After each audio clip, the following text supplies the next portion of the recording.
Nos encontramos en la Biblioteca Central del Centro Universitario Regional de Santiago, CURSA, un recinto de la Universidad Autónoma de Santo Domingo, para dar continuidad al programa El Archivo de la Voz, de la gestión del profesor Eulogio Silverio, frente a la Escuela de Filosofía de la Universidad Autónoma de Santo Domingo.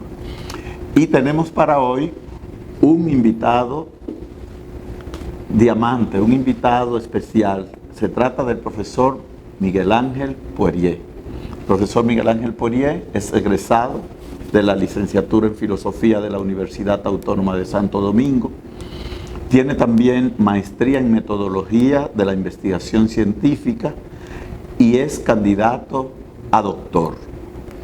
Bienvenido, profesor Poirier. Es gratísimo tanto para mí como para el profesor Silverio, que encabeza siempre estos encuentros, encontrarnos con usted para continuar con este programa.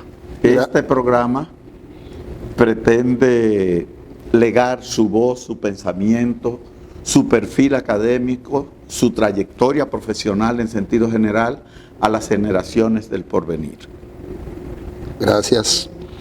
Gracias, mis amigos. Alejandro Arbelo, que es doctor, siempre he dicho que el profesor Arbelo es una de las joyas de la Escuela de Filosofía por su trayectoria histórica como académico y como intelectual. Para mí es un honor, igual que el profesor Eulogio Silverio, actual director de la Escuela de Filosofía, que viene haciendo un trabajo muy arduo, intenso en la promoción de los valores filosóficos, no solo en República Dominicana, sino también a nivel de América Latina y del mundo. De verdad que aprecio en todo lo que vale este gesto y esta oportunidad que me dan. El profesor Silverio ha concebido este programa como una entrevista en profundidad. Es decir, nos interesa que usted nos hable de cómo ve el académico Miguel Poirier a la persona Miguel Poirier, al niño, al joven, al adolescente, al ciudadano, al académico. Excelente. Puedo empezar por algo que me marcó en mi pasada militancia en la izquierda. Yo llego a la universidad lleno de sueños, con una carpeta, una mochila emocional desde la militancia de la izquierda, y me marcó y fue determinante para escoger la carrera de filosofía, la 11ª tesis que escribe Marx sobre Feuerbach, ¿verdad? Que dice que hasta ahora los filósofos lo único que han hecho es interpretar el mundo, pero que de lo que se trata es de transformarlo. Entonces yo voy con esta emoción quimérica a estudiar filosofía para transformar el mundo, porque yo vengo con ese mundo de emociones, de esa militancia, que éramos románticos. Yo no sé si ustedes hicieron militancia de izquierda, pero eso fue una modalidad de romanticismo muy bonito, y ahí me inicio en la carrera y me voy involucrando con profesores que me marcaron, como el profesor Luis Cruz, con el cual cursé algunos niveles sobre historia de la filosofía, un profesor que venía con una gran formación desde el seminario, así como te digo a ti, que para todos nosotros fue una joya. Lamentablemente lo perdimos. La profesora Elsa San Amán, el mismo profesor Novas, que después se convirtió en el Sócrates de los diálogos de mi amigo Eulogio Silverio. Ese fue el Sócrates. Sí. Se refiere al libro del profesor Silverio, el problema de la elección moral. El problema de la elección moral, en el cual el profesor Novas figuraba como el Sócrates. Y tuve profesores muy buenos, por ejemplo, el profesor Avelino, Andrés Avelino, que viene desde un enfoque marxista y me marcó bastante. Otro Avelino con el que tomé clases fue el profesor Tony Avelino, Francisco Antonio Avelino, que a la sazón impartía una asignatura llamada Pensamiento Político Dominicano. Así tuve muchos profesores que de verdad aprecio y valoro. Unos ya no están, otros siguen y siguen siendo realmente una perla dorada para todos nosotros. Así es que creo que haber escogido la carrera de filosofía quizás en lo que tiene que ver con el campo de acción profesional no sea tan rentable, pero sí desde el punto de vista de la conformación o de la formación, de una formación intelectual orientada hacia la comprensión del mundo y hacia la transmisión de valor, aunque ahora el nuevo modelo educativo dice que nosotros no enseñamos nada, que no transmitimos nada, que nosotros lo que motivamos, que el profesor lo que motiva. Pero en la época en que yo cursé la carrera, la motivación era diferente. La motivación era la formación del profesor, la brillantez con que el profesor impartía la cátedra. Eso no marcaba. Yo no sé si a ustedes les pasó eso, pero a mí por igual. Eso fue lo que me marcó. O sea, cuando yo, por ejemplo, tuve profesores como el mismo Avelino, tuve profesores brillantes de política como Teobaldo. Esos profesores así, con los cuales uno tuvo la oportunidad de formarse, y ese dominio teórico, ese dominio intelectivo que ellos tenían sobre los temas que impartían, sobre los contenidos, era lo que a uno le llamaba o le provocaba ese espíritu, despertaba en uno el espíritu de lectura, el espíritu de investigación. Y entonces uno como que vivía en competencia, ¿verdad? ¿De dónde está el último libro? Por ejemplo, Mateca, Blasco, eso, o sea, unas cuantas librerías, la misma Mateca, que importaban ese tipo de libros. Uno hacía un sacrificio, muchas veces se limitaba hasta de un refresco para guardar esos chelitos y comprar ese libro. Entonces, ahí venía la competencia de que tú dices esto, pero yo te respondo con esto. Y entonces ese debate que se producía en las aulas, con ese grupo de estudiantes de filosofía, era lo que le daba el sentido a lo que uno hacía. Y esas expectativas iniciales, profesor Poirier, ¿resultaron satisfechas? ¿Fueron sobrepasadas? ¿O se quedaron cortas respecto a lo que vivió el estudiante, el entonces estudiante Miguel Ángel Poirier? No, con mis profesores, óyeme, eso fue una especie de idilio sin ruptura. O sea, uno se quedaba absorto así, admirado, escuchándolos a ellos. Algunos eran un poquito, el temperamento era un poquito fuerte y como un poco distante, no había tanta confianza como ahora con el profesor, porque eran como sacerdotes. Por ejemplo, yo tuve ya a nivel de maestría, porque no lo tuve en grado, a un profesor que era un sacerdote, o es un sacerdote, aunque esté ya jubilado, que es el profesor Nerio Rodríguez, que cualquiera quería tener y quisiera tener un profesor así. Un profesor honesto intelectualmente, pero con una formación sólida. Cuando ese profesor comenzaba a hablar sobre un tema, había que escucharlo. Es una autoridad aquí, respetada.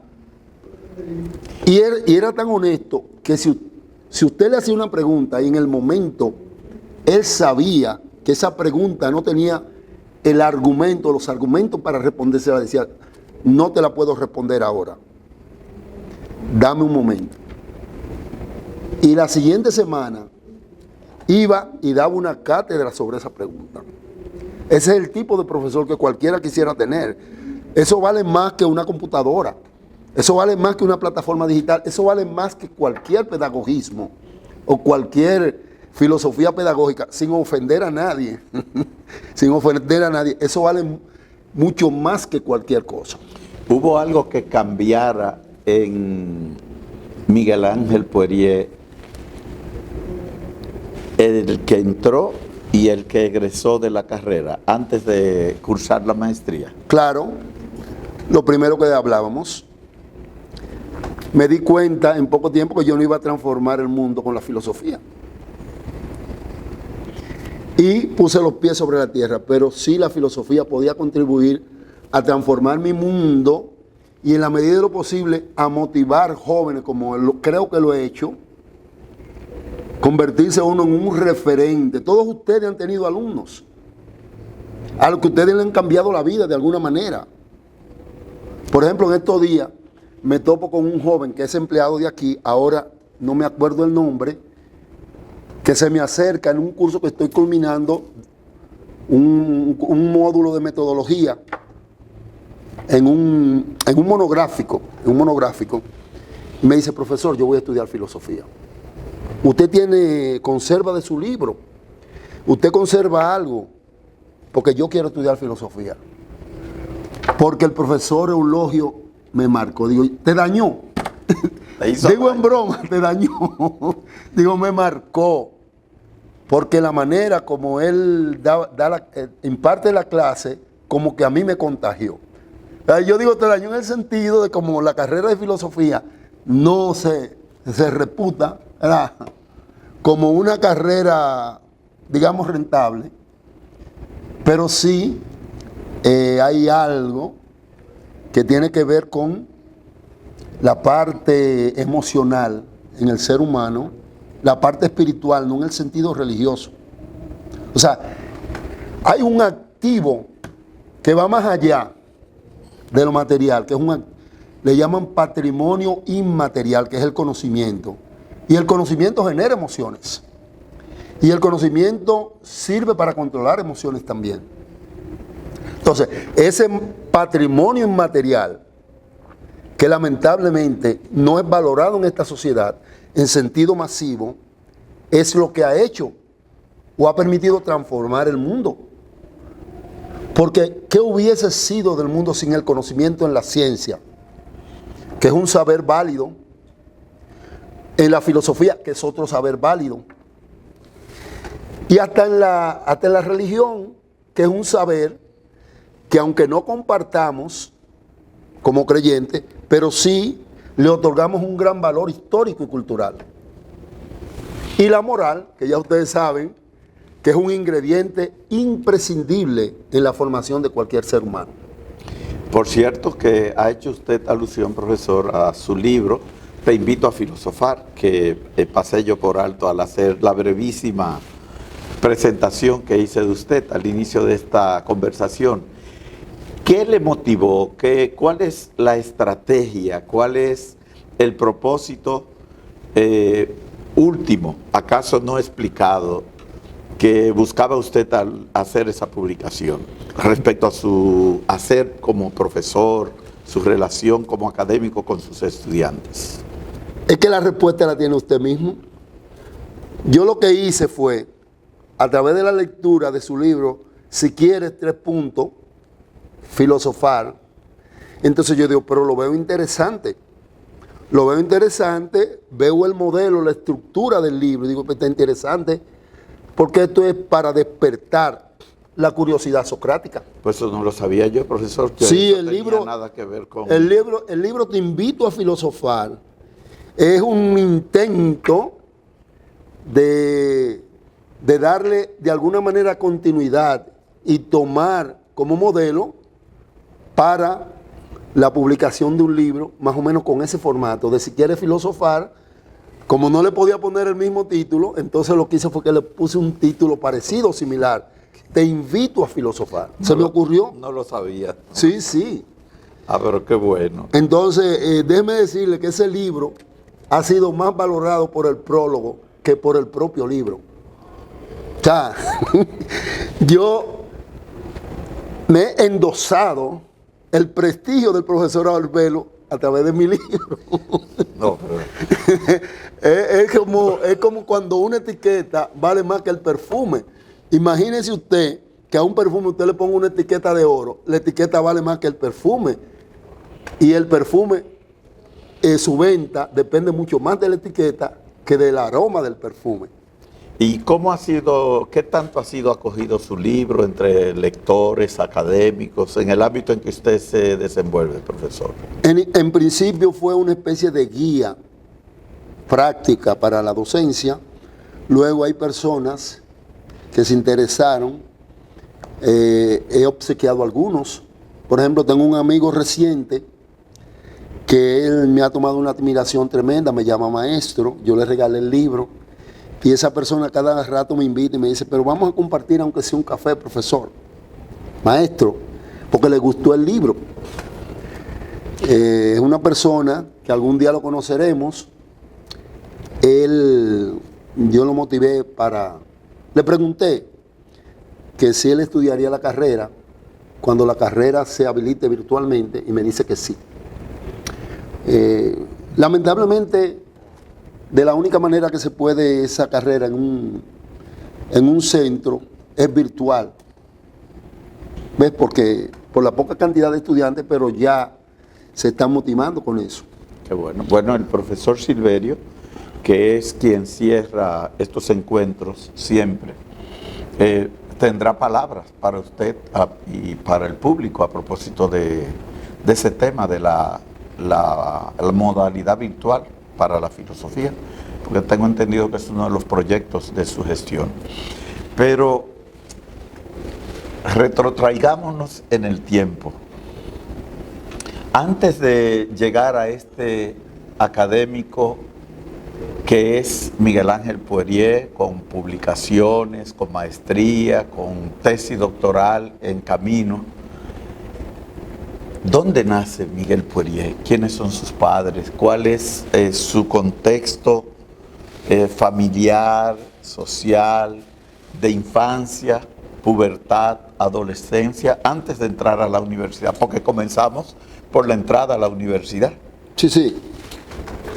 Perfecto, bueno, yo nací un 13 de diciembre de 1959 en la ciudad de Salvaleón de Higüey, provincia de Altagracia, de una madre muy humilde, doña Nicelia Poirier, le decían Chelo. Mi padre, tuve poco contacto con él, se llamaba Carlos Rodríguez, era apenas un jornalero, carpintero, persona muy humilde. Siempre tuve como la pasión por estudiar, la superación, siempre tuve pasión por la literatura, por las humanidades, la historia, filosofía y esas disciplinas. Desde muy joven, mi abuela, o sea, el hábito de lectura me lo inculcó mi abuela a chancletazos, literalmente hablando, a chancletazos. O sea, ella no solamente nos obligaba a nosotros, los primos, a rezar el Santo Rosario en familia, con el rosario por un lado y la chancleta por el otro. El rosario en la mano derecha y la chancleta en la otra. Y teníamos que rezar obligado, pero a mí me obligaba a leer la Biblia, que era la Biblia católica. Entonces, al principio, como era algo impuesto, yo lo hacía, digamos, por decir así, de maldad. Yo la leía mal, rápido, y ella se daba cuenta. Incluso porque los viejos tenían como un instinto natural. Ella no sabía de letras, ella apenas si podía prácticamente leer los 15 minutos, que era un librito católico que había que leer todos los días. Ella no sabía de letras, casi nada, pero ella por instinto sabía cuando yo estaba leyendo mal y me lo reclamaba. De tanto leer, ¿verdad?, por imposición, terminó gustándome la lectura de la Biblia, pero como historietas. Y comencé ese proceso, entonces ahí comencé a desarrollar el hábito de lectura. Luego, a los 15 años, después de haber leído la Biblia 2 veces, porque luego emigré hacia la iglesia adventista, la leí por segunda vez, dejé de creer. Porque comencé a leer otras cosas, todo lo que me caía a la mano. Una publicación que hacía la Junta, proyecciones tal, proyecciones 21, una publicación de la Junta Central Electoral con temas variados. Y luego entonces una publicación que yo compraba en librerías o en papelerías llamada, era Colecciones de Reader's Digest. Selecciones de Reader's Digest. Cada vez que me caía una, porque yo no estaba suscrito, cuando la encontraba, no importa, la leía. Ahí conocí yo cosas maravillosas, como por ejemplo, ahí pude conocer el que es para mí el novelista por excelencia de la literatura francesa, Honorato de Balzac. Que por cierto, después en la Biblioteca Nacional, ya viviendo en la capital, me convertí en una especie de ratón de biblioteca porque iba todas las tardes, cerca de las 3, hasta que cerraban a las 9 de la noche, a leer diferentes cosas. Y ahí pude leer la obra, parte de la comedia humana, de Honorato de Balzac. Que es una obra enciclopédica, realmente. Excelente. Es una radiografía de la sociedad francesa, de la época. Ahí fue que, se encendió más el hábito por la lectura y la pasión, porque leíamos con pasión. Ahí leí yo mucho. De Balzac, leí novelas como Enriquillo, El masacre se pasa a pie, parte de la obra de Dostoyevsky, de Tolstoy. Y de verdad, ahí, eso fue una experiencia bonita. Ya luego me matriculo en la carrera de filosofía posteriormente y de ahí ha seguido ese hábito de lectura. Y en el plano nacional, ¿hay algún escritor, escritora, pensador, pensadora que, lo mismo que Balzac, entre otros, haya marcado al pensador y al académico que es Miguel Ángel Poirier? Bueno, yo estuve leyendo allá mismo, leí los cuentos de Juan Bosch, del exilio antes y después, La Mañosa, entre otras obras de Juan Bosch, y bueno, parte de su obra histórica, de Cristóbal Colón a Fidel Castro. Desde niño en Higüey, yo leí varias veces Composición Social Dominicana, ya conocía esa obra, y sí, leí parte de la obra de Juan Bosch, que también marcó mucho a uno, sobre todo La muchacha de La Guaira, 2 pesos de agua, la mancha indeleble y esas cosas son marcadas, porque uno le daba sentido a la lectura. Y de alguna manera uno se involucraba sentimentalmente y emocionalmente con la lectura que hacía y se identificaba también del punto de vista intelectual. Si un joven, si usted tuviera ante usted, profesor, a un joven que le diga, yo no leo, pero a mí me gustaría leer, yo quisiera comenzar a leer, ¿qué consejos usted le daría? Depende, si es filosofía, le recomiendo que empiece por El mundo de Sofía, de Justin Gardner, y luego los diálogos platónicos. Por ahí se empieza, entiendo yo. Y en general, si quisiera leer en general. Bueno, es normal que uno siempre quiera recomendar los textos de filosofía, pero igual es bueno empezar leyendo literatura, sobre todo novela, porque los grandes pensadores no se han hecho grandes pensadores porque hayan hecho lectura en su área. Es porque primero crearon una base cultural a través de la lectura, historia, novelas, cuentos, primero se trabaja el espíritu, esa es la zapata, se trabaja el espíritu, y el espíritu se construye y se recrea a través de la lectura, o de la lectura que se hacen en literatura, en letras, fundamentalmente poesía, novelas, cuentos. Es de ahí que se crea la base cultural. Si Nietzsche no hubiese hecho una lectura formidable como hizo, de la cultura griega, porque Nietzsche creó un colchón a través de la lectura de la cultura griega antigua. Nietzsche no hubiese sido lo que llegó a ser. Y además de Nietzsche, de Platón, ¿qué otro pensador, qué otro filósofo usted siente que le marcó en términos de reflexión, de estilos de pensamiento, profesor Poirier? De la filosofía clásica antigua, de la clásica alemana o de la filosofía moderna contemporánea. De toda la tradición occidental, que es donde nos hemos formado. Bueno, de entrada mi filósofo favorito por excelencia es Nietzsche.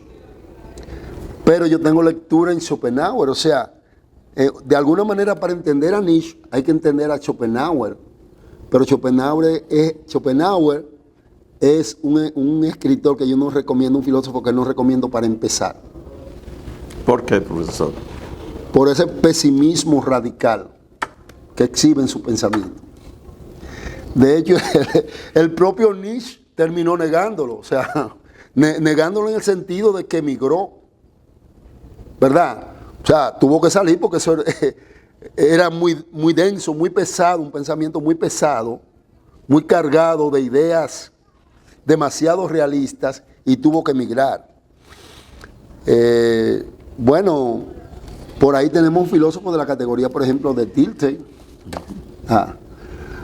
de Fichte, de Schelling, tomando de cada uno, ¿verdad?, la parte con la que nos identificamos y rechazando, como en filosofía, con lo que no estamos de acuerdo. Pero, por ejemplo, un filósofo excelente para entender la filosofía de la historia es Dilthey. El propio Ortega trabaja el concepto de razón histórica a partir de la razón histórica de Dilthey.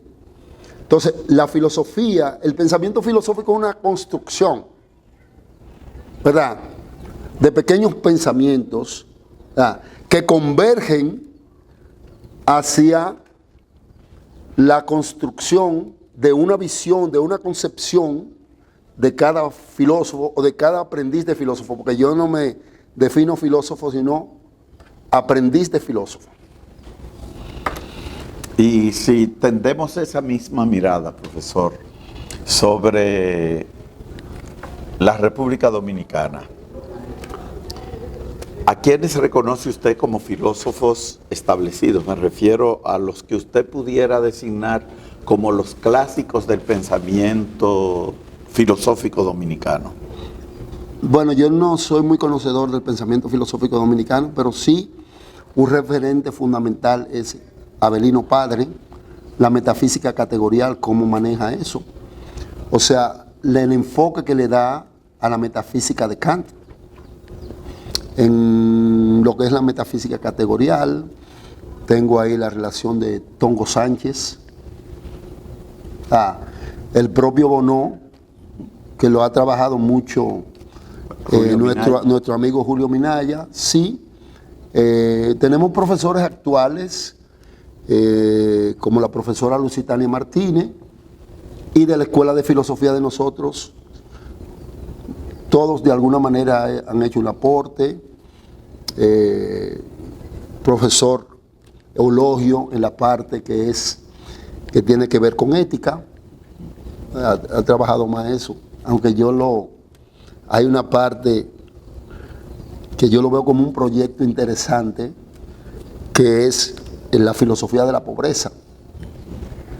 Es otra de las líneas de investigación del profesor. Usted mismo tiene una serie de textos muy reconocidos incluso un opúsculo que se llama La filosofía del silencio, que algunas personas llegaron a preguntarme por él.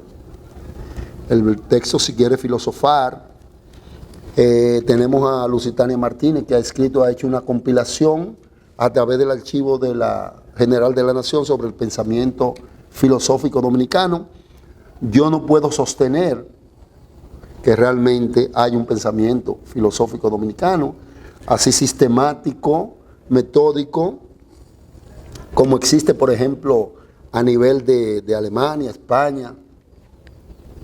No, ese es un tema que para mí está de alguna manera vedado, porque para eso hay que hacer una investigación profunda, pero sí, por lo menos en República Dominicana hay rasgos de pensamiento filosófico, que si se compilan, se recogen, se organizan, se ordenan, pudiera hablarse quizás en algún tiempo de una filosofía dominicana, de acuerdo a cómo se ajuste el pensamiento filosófico universal al contexto específico de nuestro país. Creo que sí.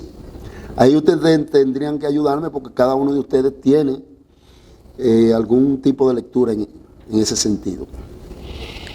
¿Y cómo ve usted la filosofía, profesor Poirier? La filosofía, como se la ve hoy, desde esta altura de los tiempos, como que para el público en general siempre aparece como ligada a la docencia. Es que es lo mismo. Es lo mismo un profesor de filosofía que un filósofo. Es que la docencia, lo académico, es el único ámbito de realización de la filosofía. ¿Cómo usted lo ve? Déjeme decirle que cuando yo fui se llamaba departamento en el 81, todavía se llamaba departamento, no escuela. Voy al departamento a buscar un programa, lo que me dieron fue un librito en ese tiempo. Yo no sé si ustedes llegaron a conocerlo. Un librito. El profesor Silverio no, pero yo sí. Un librito, yo creo que lo perdí, era un librito pequeño, y en ese librito pequeño, entre los objetivos, propósito, la introducción, la descripción de lo que era la filosofía, la última parte hablaba del campo de acción profesional.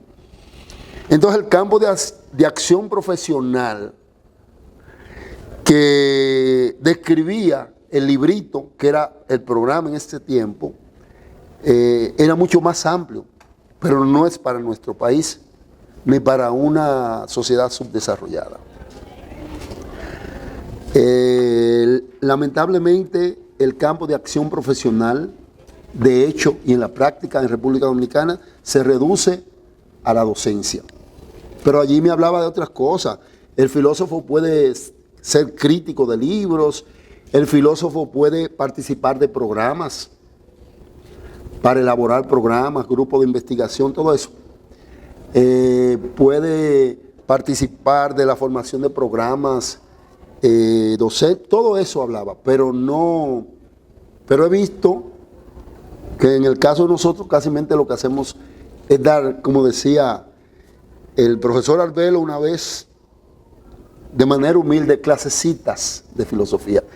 Eso me acuerdo yo, ese término lo acuñé a raíz de la tertulia del té, salón de té, ¿era que se llamaba? Sí. Salón de té, ¿cómo era que? En el salón de té, esa tertulia que hacían jueves o martes. Sí, que la coordinaba el profesor León David. León David, sí. Muy amigo mío. Y María José. Correcto. Y me sorprende, humildemente, después del profesor Arbelo hacer una disertación que para mí, con toda la modestia que él pueda tener, para mí fue brillante y muy acertada. Me dice de que yo lo que soy es un profesor que da clasecita de filosofía. Me dice, ¿por qué tanta modestia? Y a propósito de clases y clasecitas y clasesotas, profesor, ¿cómo percibe usted lo que sería un modo ideal de llevar a puerto una clase de filosofía? Usted que tiene una experiencia dilatada como profesor de filosofía. Bueno, habría que hacer un deslinde conceptual. Si se entiende como modelo ideal, un proyecto o una quimera. Porque para mí, en la práctica, los modelos ideales terminan siendo quimeras u utopías. Ahí estoy un poco confundido, no sé, digamos, el sentido de la pregunta. ¿Cómo, si yo le preguntara a usted, vamos a suponer que yo acabo de recibirme de maestro, de máster, y de pronto consigo una clase en una universidad o participo en un concurso en la Universidad Autónoma de Santo Domingo y me escogen como profesor? ¿Qué usted me aconsejaría? ¿Cómo usted me aconsejaría llevar a hacer mis clases? O mejor dicho, ¿cómo hace el profesor Poirier sus clases? Sí, yo intento siempre un poco... ¿Sabe que hasta una pizca de humor? Si usted no tiene un poco de sentido del humor, usted no puede contagiar a los estudiantes. Pero un humor, digamos, un humor moderado, ¿entiende? Que haya como se produzca lo que en investigación le llaman rapport, una empatía. En investigación cualitativa que le llaman rapport, una especie de empatía para usted poder interactuar con el grupo. O sea, hay que involucrar elementos de la cultura, incluso de la propia cultura cotidiana de los muchachos. No se puede partir solamente de abstracciones puras para tratar de que los muchachos de alguna manera se puedan involucrar. Hay que combinar lo que son los contenidos con parte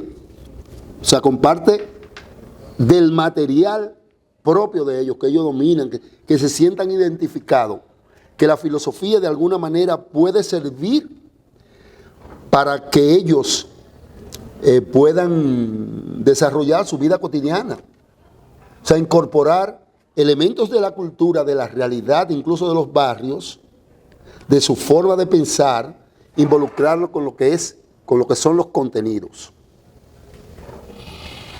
Y a propósito de... Y la otra parte, perdón, la otra parte hay que dejárselo al método socrático. O sea, está bien, un asunto. Ahora, hay un estudiante que hace una pregunta interesante, que uno le ve que tiene alguna curiosidad, algún interés. Entonces uno aprovecha a partir de un término, de una inquietud, de una pregunta, entonces uno comienza, revierte el papel, entonces lo pone a él como protagonista. Ahora comienzo a preguntarte, dime, y en este sentido, ¿qué tú crees? Está bien. Y a propósito de lo que tú dices, ¿cómo tú crees que debería de producirse algo? ¿O cómo tú crees que se debería actuar? ¿Cómo tú crees? ¿Nuestros gobernantes actúan de acuerdo al modelo ideal de democracia como abstracción pura que postulan los clásicos? ¿O en el quehacer cotidiano la política es otra cosa? En el quehacer cotidiano la política es política en sentido política como ideal, según decía Ortega y Gasset, Nueva y vieja política. ¿Cómo es? En nueva y vieja política. En vieja y nueva política, y también en la pedagogía social como programa político.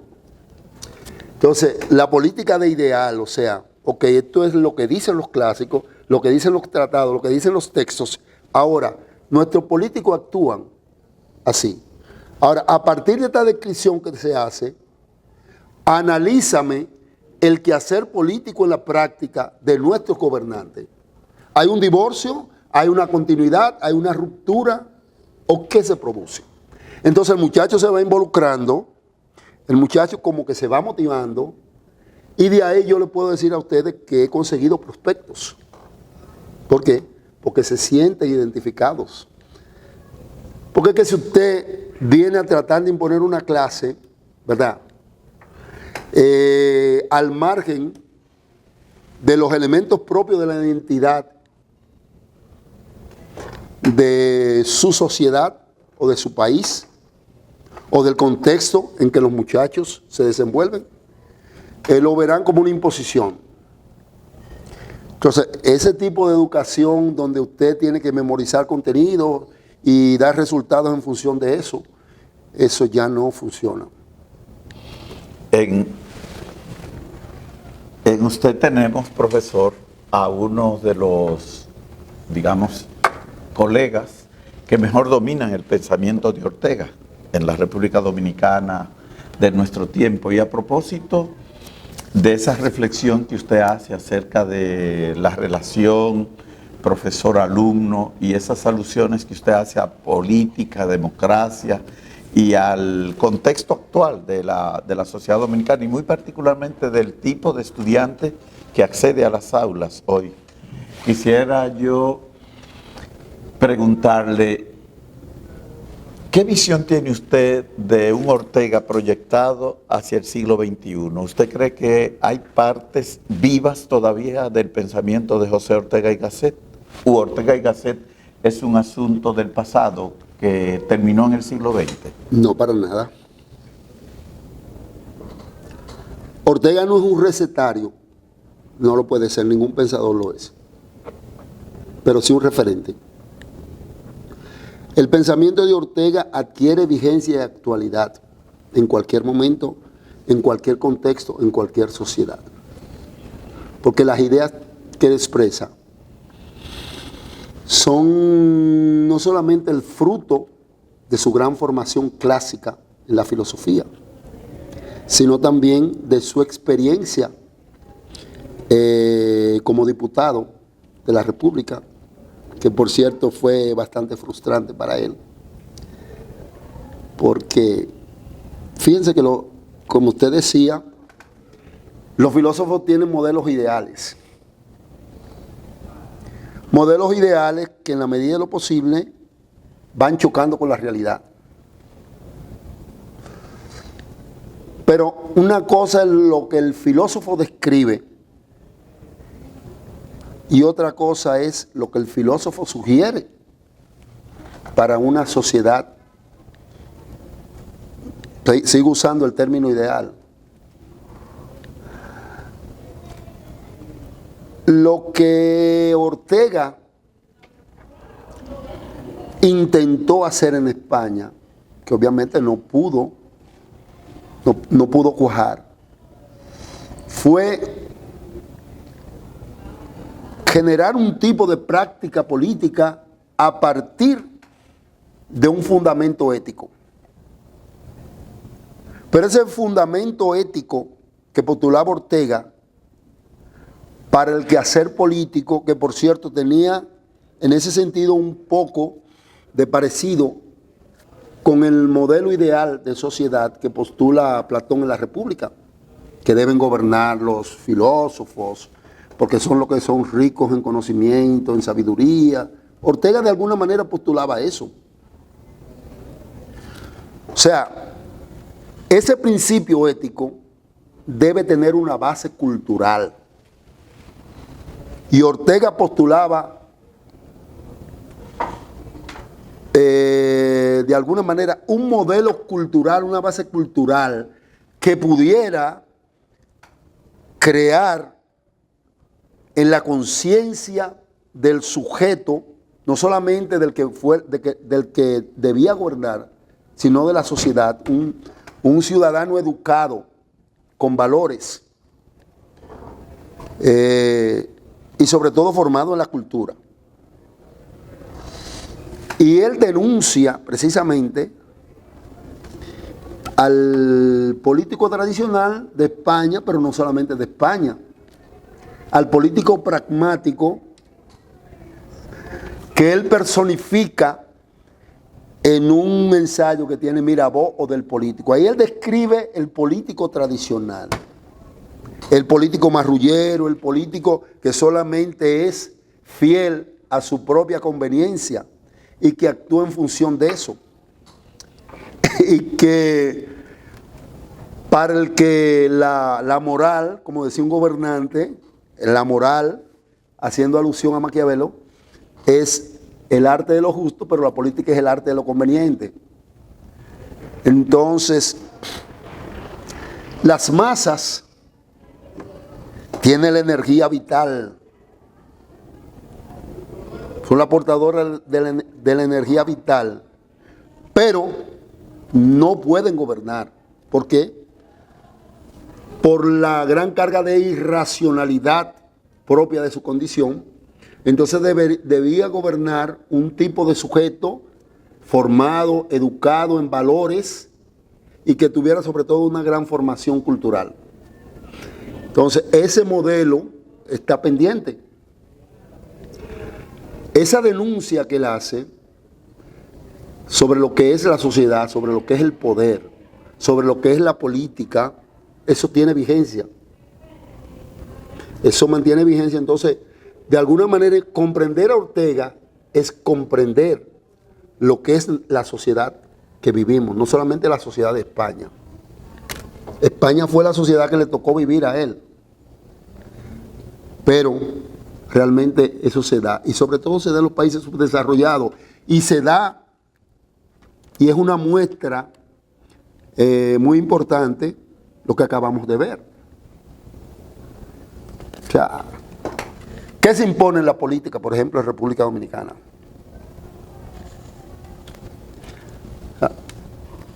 ¿Actúan los votantes de manera racional, consciente? ¿Van a ejercer el voto? ¿O simplemente van de manera como sujetos alienados o como sujetos que de alguna manera se ven motivados por alguna prebenda, pero que no tienen conciencia, o es simplemente que ya la propia realidad política dominicana, históricamente hablando, ha provocado una gran crisis en el sistema de partido, ha provocado una gran crisis en las instituciones y ha provocado una gran crisis sobre todo en lo que es la credibilidad. O sea, a eso le llamamos en política una crisis de descreimiento, o sea, de credibilidad del sujeto que vota hacia el que pretende gobernar o al que gobierna.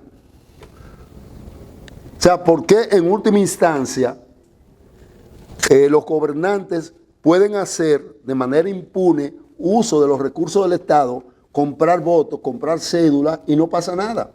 Y todo el mundo lo ve como algo normal. Entonces, eso está vigente en la obra de Ortega. Quizás con algunos matices de diferencia, ¿verdad?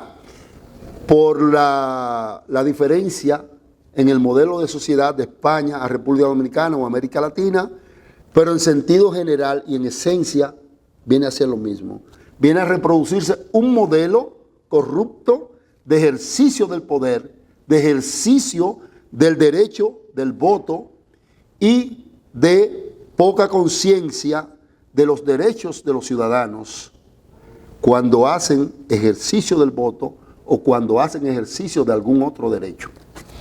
Diríase que todo esto que usted ha puesto sobre la mesa en esta conversación, profesor Poirier, supone un peligro para el establecimiento, para el régimen, para el orden de cosas en la República Dominicana.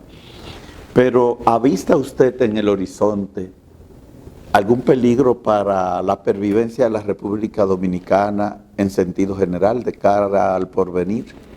Claro que sí. Cada vez es peor. Tengo una preocupación que no es de ahora, pero una preocupación seria.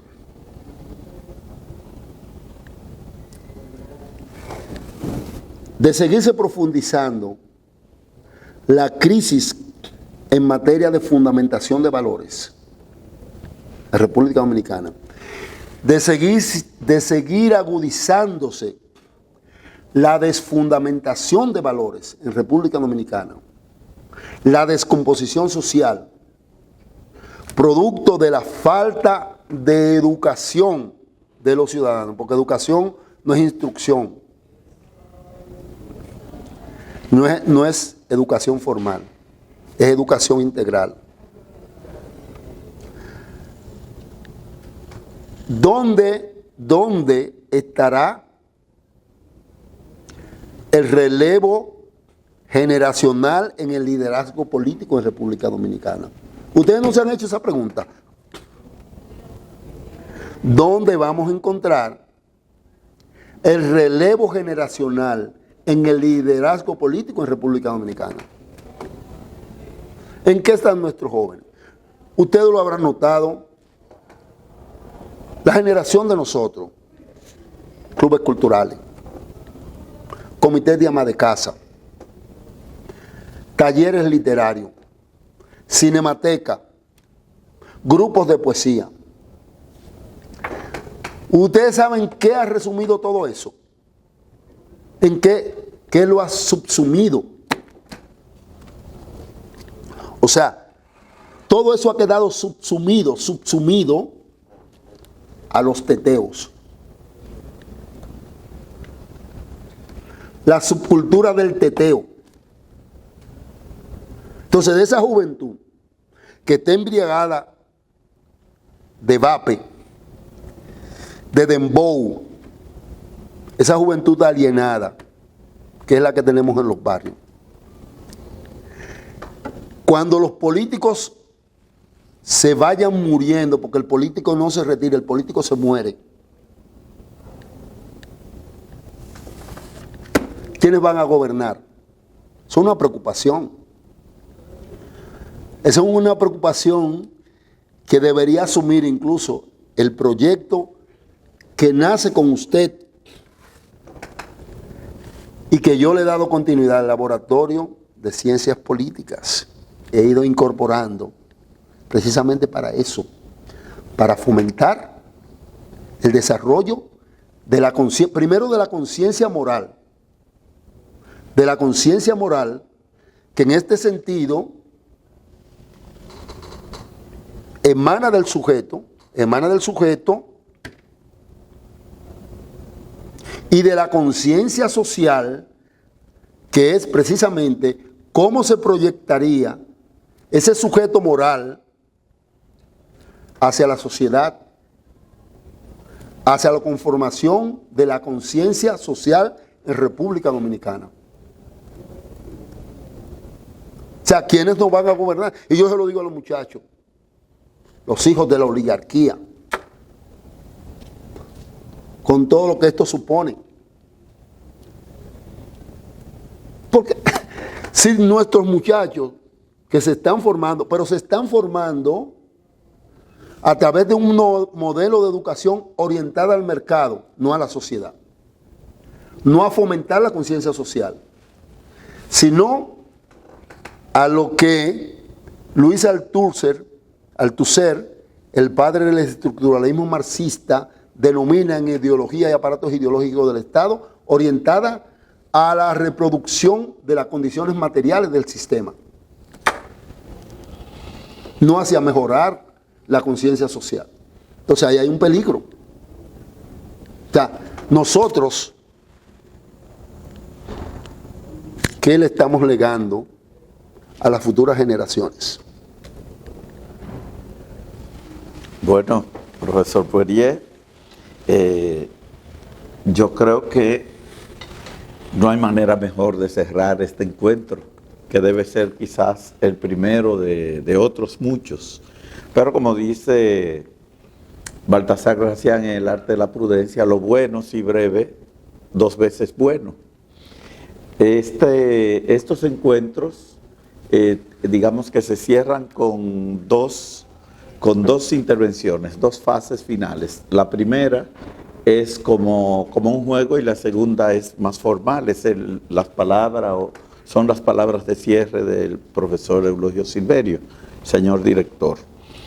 El juego consiste en lo siguiente: yo le voy a mencionar 5 o 6 nombres, términos, expresiones, para que usted nos diga qué evocan en usted. Vamos a comenzar por lo que nos es común y más propio y cercano. Escuela de Filosofía, antes departamento de la UAS. Trabajo intenso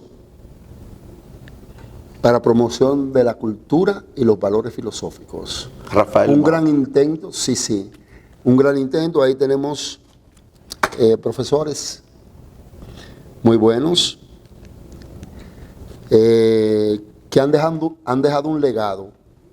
Otros jóvenes que están entrando, que nosotros ya tenemos que pasarle la antorcha, pero que igual veo que me parecen promesas. No los conozco muy a fondo, pero me parecen promesas. Y obviamente después de la gestión del profesor Eulogio Silverio, tenemos que ver a futuro en manos de quién va a caer la Escuela de Filosofía para que pueda darle continuidad a este proyecto. Rafael Morla. Rafael Morla es un profesor muy apreciado por nosotros, que ha trabajado una línea de investigación con la que yo me identifico a propósito de la caverna platónica. De la caverna platónica que constituye la sociedad actual. Para mí es una caverna platónica. Hablar de la ilustración del pensamiento ilustrado es un proyecto pendiente, muy interesante, que ha desarrollado no solamente como línea doctoral, sino también como línea de investigación excelente. Hizo sus aportes en la escuela también, congresos. En un congreso, creo que a partir de él fue que se empezó a inaugurar la línea de congresos internacionales de filosofía. Me parece que algunas conferencias, semanas filosóficas y todo eso. Sí, excelente gestión, excelente amigo, muy jovial, que viene también, como yo, de la izquierda revolucionaria. Facultad de Humanidades de la UAS.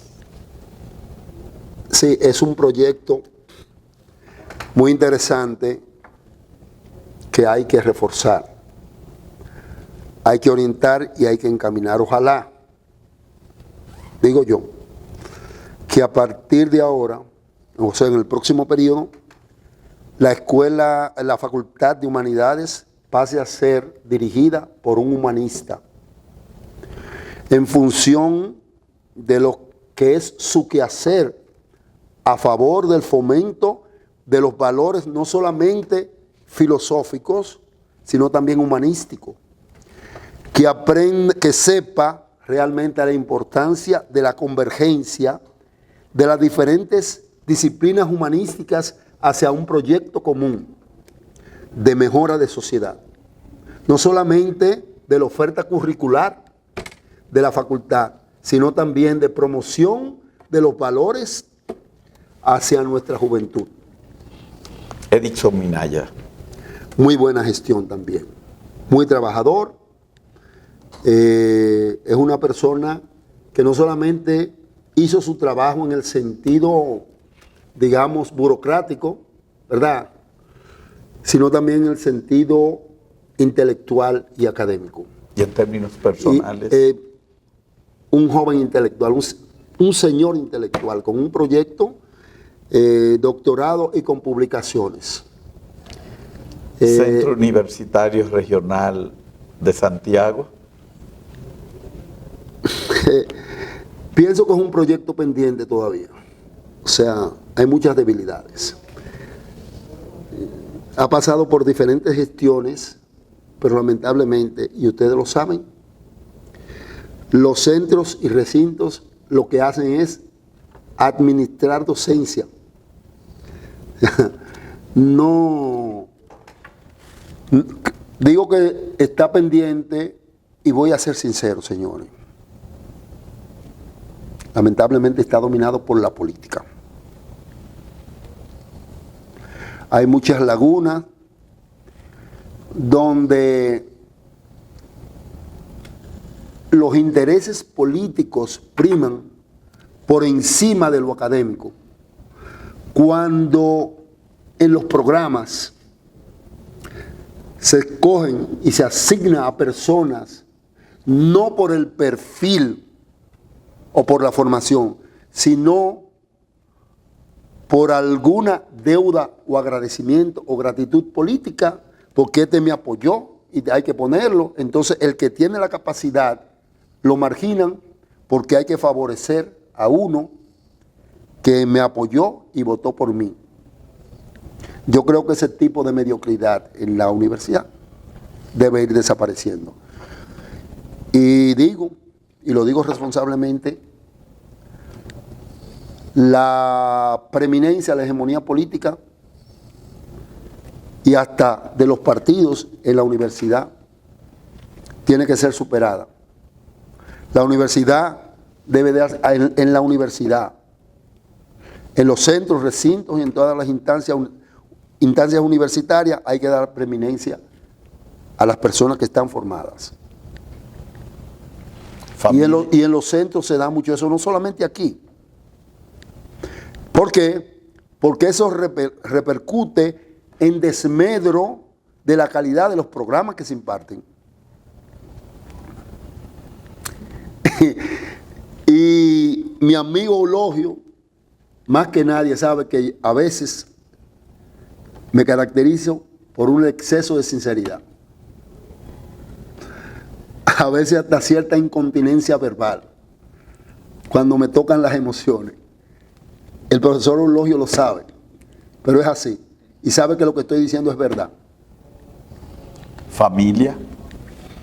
La aprecio más que nada. Es mi razón de vivir, lo que me motiva cada día a seguir viviendo, a seguir trabajando y a seguir luchando.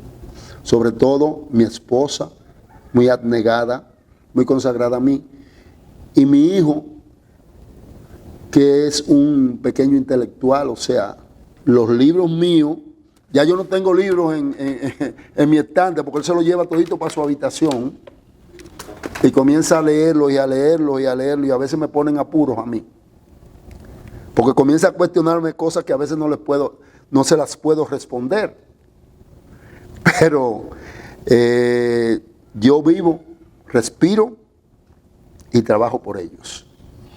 Región del Cibao, su gente y su porvenir. Lo único que no estoy de acuerdo realmente, como región, el equipo de pelota. O sea, que no soy aguilucho. Ahí. Eulogio Silverio. Un gran amigo, solidario, a quien le debo mucha gratitud. Decía alguien, no me gusta hacer una intervención, un argumento basado en cliché, pero más que un cliché, que la gratitud es la memoria del alma. O sea, a mi amigo Eulogio Silverio, que hemos vivido eventos muy personales, anecdóticos incluso, y tenemos mucho tiempo conociéndonos. Precisamente nos conocimos en una actividad que se hacía en el departamento de filosofía, que eran como unos encuentros de debate de los grupos, de los muchachos de la carrera. Creo que se llamaba Andrés Avelino. Ahí fue que nos conocimos. Yo llego al departamento y toco para informarme que había concurso como ayudante de profesor. Y estaban cerrados ahí. Y Eulogio me abre la puerta y me ve como una vaina, un elemento raro ahí, muy extraño al grupo, porque no me conocía. No, dígame que yo vine a ver. No, vuelva después porque ahora estamos en una actividad que mañana. Digo. Pero después nos conocimos más adelante y pudimos hacer química. Bueno, profesor, muchísimas gracias por su tiempo, por la pasión que ha puesto a este encuentro del Archivo de la Voz, que como usted sabe, el profesor Silverio ha ideado para proyectar la voz de los académicos de la Escuela de Filosofía del presente hacia el porvenir. Muchísimas gracias, profesor. Excelente, siempre estaré, como dice Víctor Burgo, que se acopió. Yo contento de poder participar. Es cierto. Perdona. Sí, adelante. Sí, ciertamente para mí ha sido un momento muy agradable este encuentro, porque me puso de nuevo en contacto con mis raíces y mi vocación. Yo espero que este tipo de evento se siga produciendo con otros académicos que tienen una gran formación y mucha pasión por la filosofía. Porque para otros la filosofía es completamente indiferente, incluyendo, voy a terminar con esta anécdota de un profesor mexicano de filosofía que le preguntaron que para él qué era la filosofía y respondió diciendo: es aquello por lo cual y sin lo cual tú te quedas tal cual. Entonces el que no conoce la filosofía pues le resulta como algo, ¿con qué se come esto? O sea, ¿para qué sirve? De verdad, muy agradecido de que me hayan invitado, y para un próximo encuentro siempre estaré dispuesto y disponible. Bueno, el profesor Silverio, como de costumbre, cierra estos encuentros del Archivo de la Voz. Bien, hermano Poirier, en nombre de la Escuela de Filosofía y mi propio nombre, queremos agradecerte precisamente por eso que ha dicho al final, por estar siempre disponible y dispuesto a colaborar con todo lo que tiene que ver con la Escuela de Filosofía y con la filosofía. Desde siempre hemos contado contigo, ya en la dirección, pero mucho antes de la dirección, tú prácticamente has sido incondicional con nosotros, con nuestro proyecto. Yo sé que porque somos amigos, y en el caso de Poirier, siempre lo digo, Poirier es una persona que su nombre define el concepto amigo. Hemos pasado muchas, ¿verdad, Poirier? Desde amanecer preso una noche en el Palacio, que Poirier no tenía que amanecer, pero solidariamente se quedó, y eso se agradece. Amanecimos ahí dando consulta jurídica con un grupo de presos ahí. Bueno, y también nos quedamos en el camino, tú te recuerdas, nos quedamos en el camino casi a Santo Domingo, y tuvimos que amanecer en un motel. En un motel. O sea que Poirier es un amigo verdadero. Yo siempre estaré para ti, de verdad, en cualquier circunstancia, porque sé que tú siempre estarás para mí. Esto ya que hacer una confesión. No, Pero es así. Cuando habla el corazón, que la razón guarde silencio. Hablas Pascal. El asunto que yo te lo diré así tan claro como se puede sonar, aunque otros no lo entiendan. Yo estaré para ti, aunque tú no tengas la razón en lo que te haya metido.